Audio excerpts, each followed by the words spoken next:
Hello, brothers and sisters and Hard Drills family. May we be given light from heaven to take authority over what oppresses us and stay nailed to our crosses for the sake of souls. This past week, Mother Claire called me to the mountain. I was sucker punched by a series of different trials and fell so many times. Although I mentioned to you guys, I laughed when our trip to Ghana was delayed. The Lord allowed many trials this week, which brought my true heart attitude to the surface. I was dealing with different souls who were struggling, and I found myself getting angry, impatient, and irritated with them. On top of that, I continued to get laziness every day pertaining to my relationship with Jesus and loving Him. I got to the point where I became so resentful when He gave me that because I felt like I was trying my best in the midst of lack of feeling. But the truth is, I could feel my heart grow cold. I didn't want to try anymore. And even worship couldn't lift me up, as the devils would taunt me. You've been here before. You've believed. You've praised and worshiped to keep your faith, and you were disappointed. There's no point of praising the Lord, or believing or hoping in anything. You'll always be let down. Nothing has changed. What's the point? These are thoughts that would race through my mind in worship. Songs that would pull me out of a pit a year ago was now just flat for me. Everything was flat. I would try to get rhemas and nothing was resonating with me. Even if it was about His love, I could feel nothing.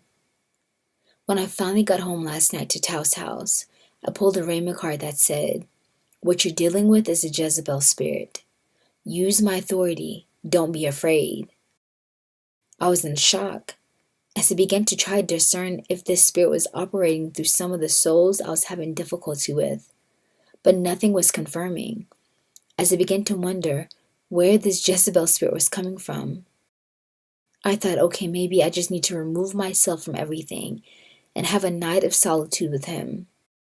So I did last night, just to have it feel like a brass wall. I mean, nothing was penetrating, absolutely nothing. I was confused, disoriented, and full of anxiety. I knew this was an attack of some sort or trial the Lord was allowing. But it felt so dark. I couldn't explain it. I couldn't sleep barely the whole night. Then decided to get more rhemas. And in one, the Lord gave me humility. He mentioned how He allowed a fall when we judge others, which causes a stronghold of bitterness in us. I realized I was full of bitterness. And another card said contrition. It hit me how much I hurt the Lord with willful sin. He sighs with deep words and prays for me. "I'm sorry, Jesus." And that was the card. In my pride, I thought, what did I do this time? My heart was so hardened, guys. I tried feeling sorry. I tried crying. My eyes would tear up for a moment, then nothing. The third rhema said, "Like the moonlight on a dark path, so will I be for you leading the way." I thought, please, Lord, bring breakthrough in sight. Then this morning, I woke up feeling nothing. With no sleep and no peace. I tried to press in, but I felt like journaling instead. I had nothing left. This is a two-part message. One is my journal entry, being gut honest with the Lord, and the second half is when the Lord began to speak an hour or so later. When I discerned this message, I kept getting laziness and honesty.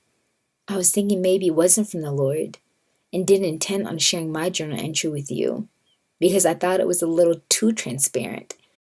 I see now He wanted me to be very honest with you guys again about how I was feeling, in hopes it may encourage someone who's feeling the same way. Sad to say it, but angry with the Lord. So here is my honest feelings. Lord, I come before you asking for the grace of contrition. I've been so self-righteous, so demanding of you for so long. I feel my heart has grown cold, has grown lax in desire for holiness, and I'm finding everything rather irritating and discontent. I've made light of my sin for a while now, and have loved my bed of self-pity, looking for someone to understand me, someone to empathize with my suffering. I've compared myself, which has caused bitterness, and with the recent trials you've allowed, I could feel this bitterness so keenly. Lord, I want to say, I'm struggling to trust you, but I feel like there's not a wall between us, but a mountain that I myself built, and altar rocks for every disappointment, with every trial, with every contradiction. I'll get frustrated, cry a little, wipe my tears, and think, I've moved on. But this pile began to get larger and larger. I've built this case against you by adding a rock to the ever-growing pile of my so-called disappointments, which has built this resentment in my heart, this stronghold of bitterness. Please forgive me. In my heart, I've been like the Pharisees, wanting to throw stones, not at the harlot, but I realize now, Lord, at you. And I've collected this pile of my self-righteous arguments and lies that scream that you're not faithful or trustworthy, which has caused fear of moving forward in anything because you allow another contradiction, which faithfully seems to happen. Lord, I've not suffered well for a long time, and I'm so tired, so weary, and tired of myself. Please give me contrition, break my heart. I ask for true repentance and remove this stronghold and obliterate this mountain that I have created that has dimmed my light and made me harden and made me forget that on the other side of this pile of rocks, I was the harlot that you forgave. I was the one you showed great grace and mercy to when I deserved death and condemnation. You stopped the demons and others from stoning me. But look how I unjustly returned the favor, and I'm your bride. Forgive me, Lord. I ask in your great mercy, please don't resist me any longer. Come to my aid. Hear my cry for help, not just to deliver me. Change me, Lord. Please heal my heart. Lord, please. I no longer want to find joy, hope, excitement in future things. Help me to see the gifts around me every day. Deliver me from a restless heart of discontentment and bitterness. Lord, please restore to me the joy of my salvation. My joy is you, Lord, not what I do, what I accomplish, what happens or doesn't happen, or even how I feel. Please, Jesus, help me. After that, I waited on the Lord in hopes I would hear something, but I felt nothing.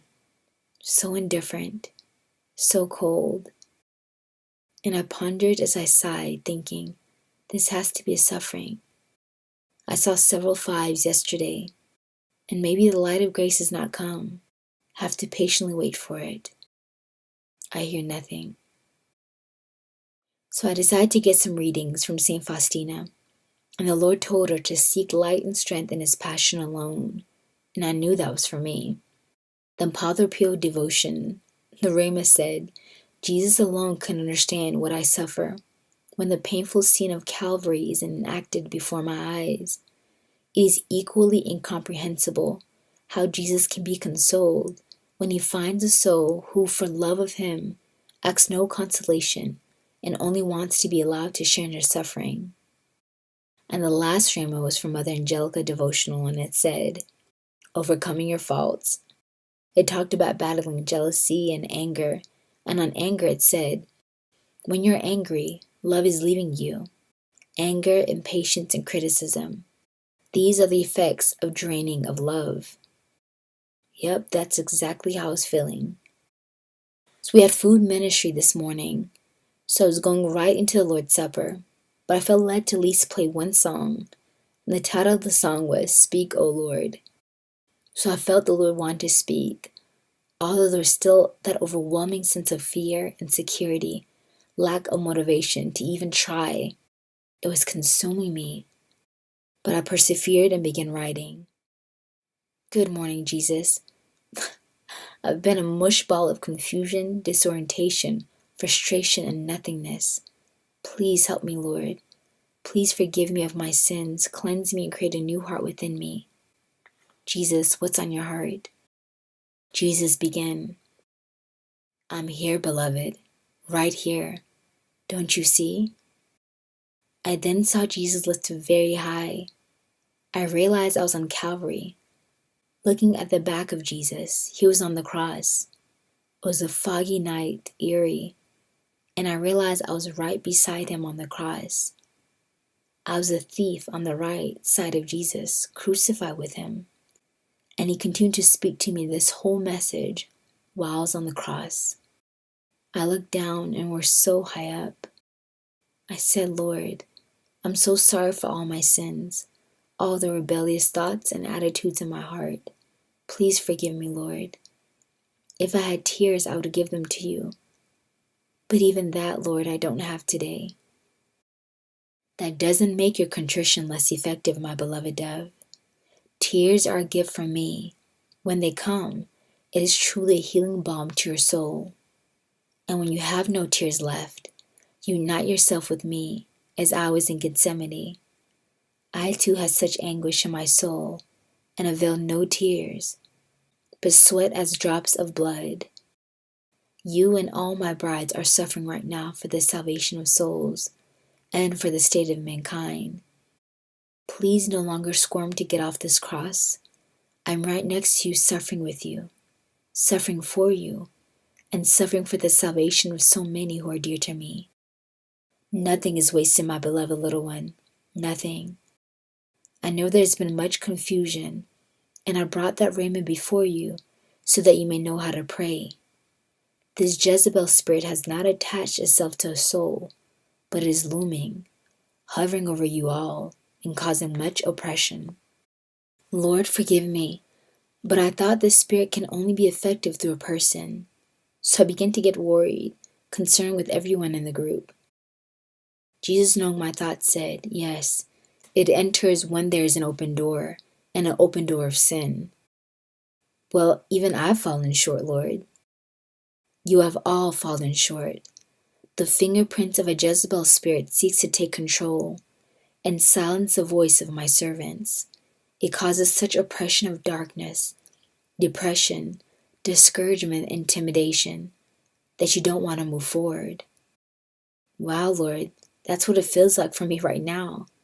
This has happened before earlier a few years ago when you called me to come here, and you revealed to me the oppression I was under. And as an aside, guys, I was having demons come and harass me in the form of animals at night in my room by making noises when I began to hear from the Lord. I would journal at night, and the terror was so intense that I was so scared to write or pray at night. Although the Lord warned me ahead of time this attack would happen, it was terrifying. Then he played a song of deliverance over me about the spirit of Jezebel. It was a powerful deliverance prayer, and realized, wait a minute, I was being attacked by that spirit. I was confused because no one was around me, but I could feel the desire to give up, to no longer write or get messages from the Lord because of these attacks, and wondered how the spirit could oppress me without using a person to do it. So you see, guys, I thought it was someone in the group who had a Jezebel spirit who was being used to oppress us. And I went through discerning the souls I was struggling with this week. But Jesus was not confirming that, and I was confused how this spirit then is able to oppress me and everyone else, because I thought a Jezebel spirit can only be used through a person.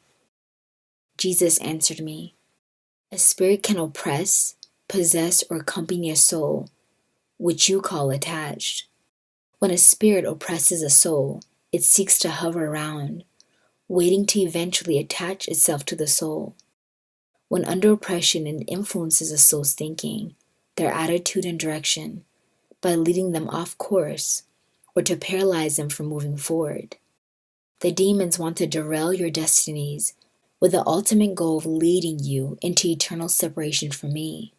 When a spirit accompanies a soul, a stronghold has been formed.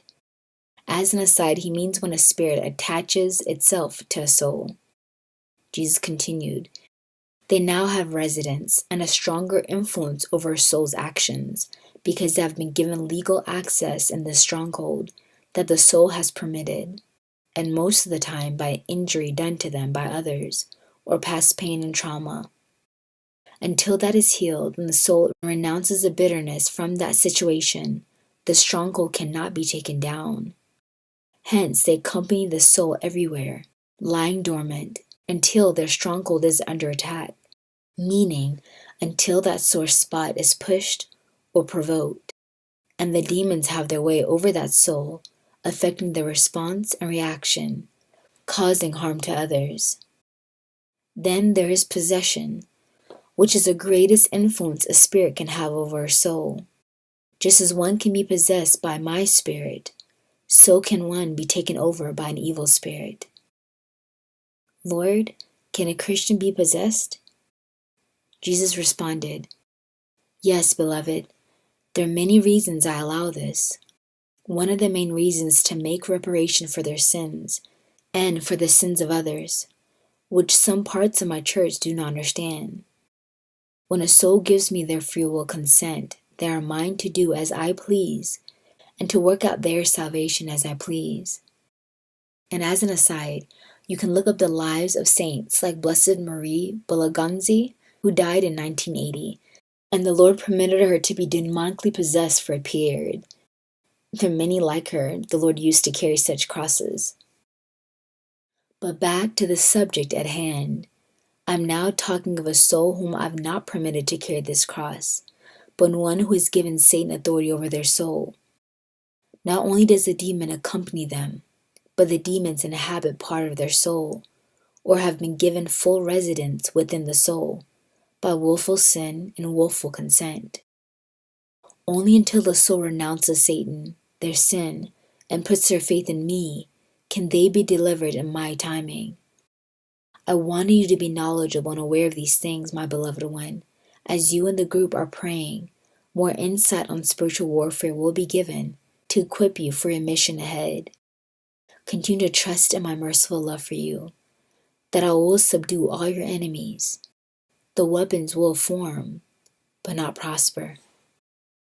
Well, now you know, and I want you to deal with it. Take authority over the spirit that wants to dampen your group, especially the prayer group and my brides. This is an assignment not just on you, but on all heart dwellers. Jezebel fought to take Elijah's fire, strip him of his confidence in me, exhaust him to overwhelming fear and intimidation, that he called upon me to take his life. And here's 1 Kings 19 verses 1 through 4. Ahab told Jezebel all that Elijah had done, and how he had killed all the prophets with the sword. Then Jezebel sent a messenger to Elijah, saying, So may the gods do to me and more also, if I do not make your life as the life of one of them by this time tomorrow. Then he was afraid, and he arose and ran for his life, and came to Beersheba, which belongs to Judah, and left his servant there. But he himself went a day's journey into the wilderness, and came and sat down under a broom tree, and he asked that he might die, saying, It is enough now, O Lord, take away my life, for I am no better than my fathers. Jesus continued, This is how evil and wicked this spirit is, and with what heaviness it oppresses. This is one of the many weapons I warned you that were forming against you in this group. But I've come to restore your courage, to restore your hope, and to restore your fire. You see, this spirit works with a cluster of other spirits. First gossip, judgment, to cause criticism, then division. And Jezebel enters to draw from all that sin and disorder, desiring to choke the life force, which is my anointing and my inspiration given to my beloved brides, to cause them to turn, run away, and give up. Do not allow it, my beloved little ones. This is a heavy cross I've permitted, and now I'm calling you to rise up and take authority over it. Send this Jezebel spirit running, right into the abyss where it belongs. Call forth my fire of love to extinguish the fiery darts of the enemy and thoughts against your neighbor. Call upon me to ignite your hearts yet again with my love, with my faith, and with my trust. You all will need great courage for the days ahead. For as I've called you to move forward in many things, great will be the opposition and persecution. But find your strength, not at the foot of my cross, but right beside me, crucified with me. Remembering all that you endure is for the salvation of souls. That is the closest you can be, united to me. My bride, no longer a thief, but a soul with me in the paradise of my suffering, persevering with me, enduring with me, giving herself completely, dying that she may share my resurrection power, for every drop of this white martyrdom, for the salvation of souls. My beloved ones, you've never looked so beautiful. Stay here with me. Find your strength in this alone. And that was the end of Jesus' message. After receiving this message, I did the Lord's Supper, and these readings were all about his joy. The first reading touched my heart, Zephaniah 3, verses 14 through 18. Sing aloud, O daughter of Zion, shout, O Israel. Rejoice and exult with all your heart, O daughter of Jerusalem. The Lord has removed judgments against you. He has turned away your enemies. The King of Israel, the Lord, is in your midst. You shall never again fear evil. On that day shall be said to Jerusalem, Fear not, O Zion, let not your hands grow weak. The Lord your God is in your midst, a mighty one who will save. He will rejoice over you with gladness. He will quiet you by his love, and he will exult over you with loud singing. God bless you, family, till the next message. Don't be afraid. Pray. Bind the spirit of Jezebel and take authority.